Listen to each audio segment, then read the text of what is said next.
Hi everybody, Hassan Shariq, regulated Canadian immigration consultant, talking to all of you from the beautiful Canadian city of Mississauga. So normally when I do these videos, I talk about a specific immigration stream or program where we discuss the details. But that's not the case today.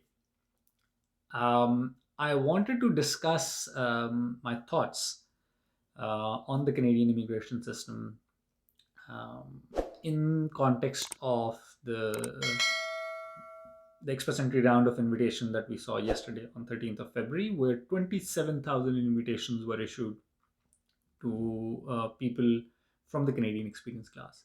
This has never happened before. We've had ITAs, 5,000 ITAs being issued in various round of invitations more recently.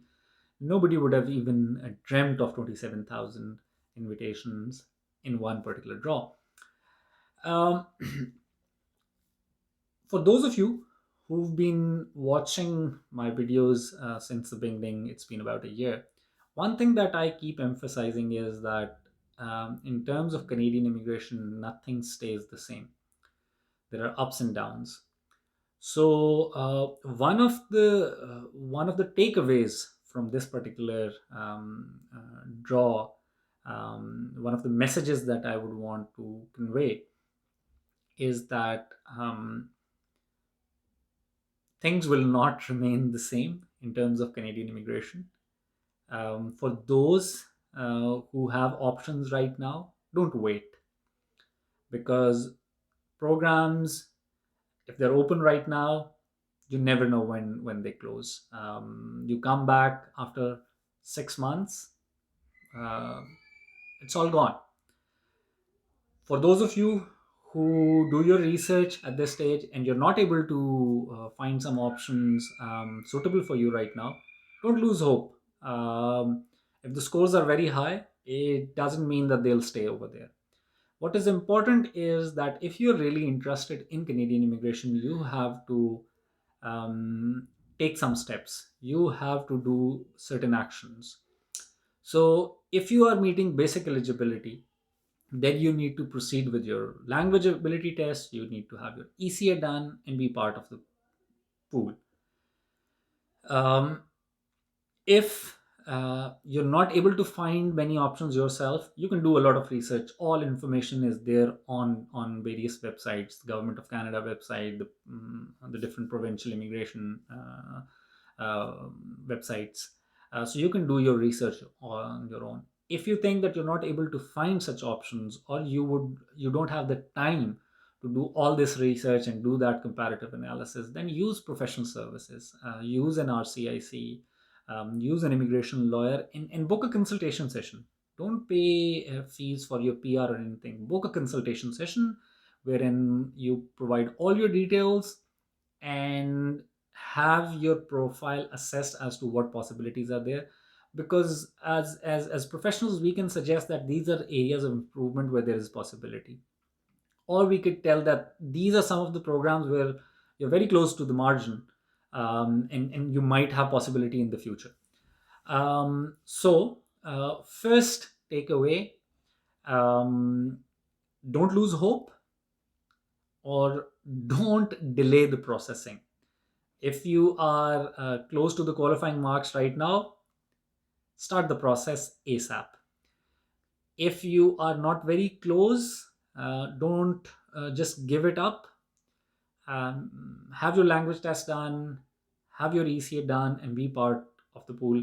You know, to win the race, you have to be in the race. So just keep that in mind. Second thing that I would want to emphasize is more specifically for those who are looking at studying outside of their country of residence. And Canada is a sought after destination.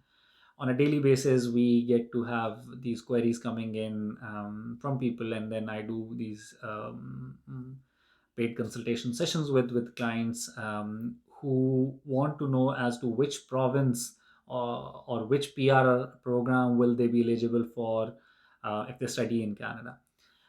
Um, After yesterday's draw, One thing that you have to keep in mind is that of all these major English speaking countries which are major destination for international students, USA, UK, Canada, Australia. Canada clearly has an inclination towards um, supporting um, international graduates of Canadian institutions move towards PR pathways as long as they want. They themselves want to settle in Canada. The Canadian experience class, a lot of applicants, a large number of applicants from of this particular category are those who've graduated from Canadian institutions and are working on a postgraduate work permit or something like that. So in this environment, and one of the biggest competitors in terms of international education, in terms of skilled migration to Canada, is Australia. And right now, there's such a large number of international students in Australia who've studied from there.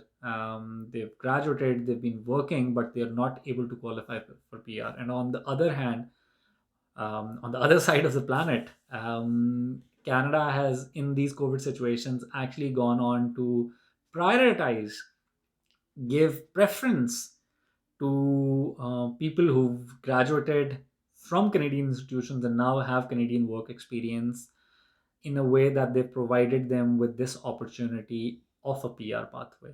So, with this should be clear to all potential international students that it doesn't matter as to which province, which city you study in Canada.